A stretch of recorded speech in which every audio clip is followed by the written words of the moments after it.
జ్యోతిష్య శాస్త్రం ప్రకారం 2025వ సంవత్సరం జనవరి నెల 6వ తేదీ సోమవారం రోజున వృశ్చిక రాశి వారు ఎటువంటి శుభ అశుభ ఫలితాలను పొందుతారో తెలుసుకోవాలంటే ఈ వీడియోని స్కిప్ చేయకుండా పూర్తిగా చూడండి. అలాగే మా ఛానల్ని తప్పకుండా సబ్స్క్రైబ్ చేసుకోండి.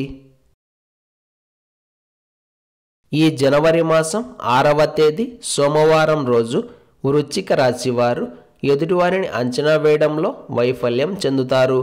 ఎవరు మనవారు ఎవరు కానివారు అన్న అంచనా వేయడంలో సఫలీకృతులు కాలేకపోతారు. పైగా అందరినీ మంచివాళ్ళు అని గుడ్డిగా నమ్మి మోసపోయే అవకాశాలు కూడా ఉన్నాయి. అందుకే ఈరోజు మీరు దయచేసి ఎవరి మాటలను నమ్మవద్దు. అయిన వాళ్ళైనా సరే కాని వాళ్ళైనా సరే ఎవరైనా పర్వాలేదు. ఈ రోజున మీరు ఎవరి మాట వినకండి. మీ మనసు ఏదైతే చెబుతుందో దాని ప్రకారంగా ముందుకు వెళ్ళే ప్రయత్నం చేయండి. అంతే తప్ప మాయమాటలు నమ్మి మోసపోయే ప్రయత్నం మాత్రం చేయకండి. ఈరోజు మీరు తెలివిగా ఉండాలి, లౌక్యంతో వ్యవహరించాలి. ఏ నిర్ణయం తీసుకున్నా సరే మీకు మీరుగా తీసుకోవాల్సి ఉంటుంది. అంతే తప్ప ఎదుటివారి మాటలను ఎట్టి పరిస్థితులలోనూ వినకండి. ముఖ్యంగా బంధుమిత్రులతోటి కేర్ఫుల్గా ఉండాలి. ఈరోజు మీకు అయిన వాళ్ళతో సరిపడడం అనేది కొంచెం తక్కువగానే ఉంటుంది. అవగాహన రాహిత్యం ఏర్పడడం వలన బంధుమిత్రులతో పెద్దగా సరిపడదు. కోపం ఎక్కువగా ఉంటుంది. అలాగే వృత్తి ఉద్యోగ మరియు వ్యాపారాలు ఒత్తిడి రూపంలో కొనసాగుతున్నాయి. విద్యార్థులు తగిన జాగ్రత్తలు పాటించుకోవాల్సి ఉంటుంది.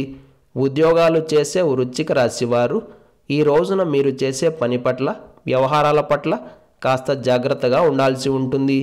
పై అధికారుల యొక్క మెప్పును పొందడం కోసం ఎంత కష్టపడి పనిచేసినా పెద్దగా ఉపయోగం అయితే ఏమీ ఉండదు. మొత్తం మీద ఈరోజు ఈ రాశివారు చాలా జాగ్రత్తగా కాస్త వెనక ముందు చూసుకొని నడుచుకోవాల్సి ఉంటుంది. ఈ సోమవారం రోజు వృశ్చిక రాశివారు గులాబీ రంగు దుస్తులను ధరించకండి. దుర్గా ఆపదోద్ధారక స్తోత్రాన్ని పారాయణం చేయండి.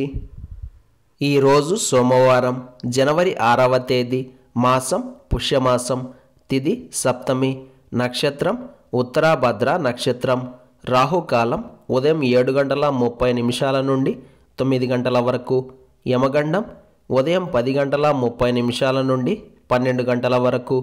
అలాగే ఈరోజు యొక్క శుభ సమయాలు సాయంత్రం 4 గంటల నుండి 4:44 వరకు.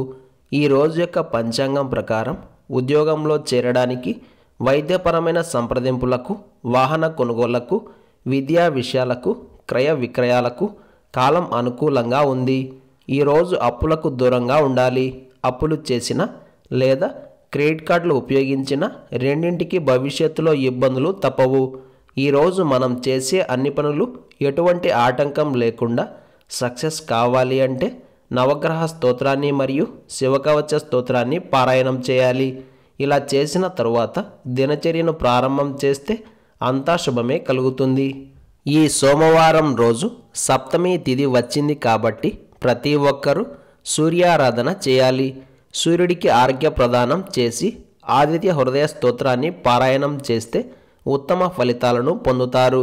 సూర్యానుగ్రహం కలిగి వంశాభివృద్ధి అవుతుంది. ఈ సోమవారం రోజు మనమంతా ఓం మాత కాళికాదేవ్యై నమః అనే మంత్రాన్ని పదే పదే జపిస్తూ ఉండాలి. ఈ సోమవారం రోజు సాయంత్రం దత్తాత్రేయ స్వామివారి ముందు 2 నెయ్యి దీపాలను వెలిగించి 3 పువ్వులను సమర్పణ చేసి 3 రకాల నైవేద్యాలను పెట్టి దత్త చాలీసాను పారాయణం చేస్తే మనలో ఉన్న భయం, డిప్రెషన్ దూరమవుతాయి. చక్కటి మానసిక ప్రశాంతత లభిస్తుంది. ఇలాంటి విలువైన సమాచారం ప్రతిరోజు మీకు చేరాలంటే ఇప్పుడే మా ఛానల్ని సబ్స్క్రైబ్ చేయండి.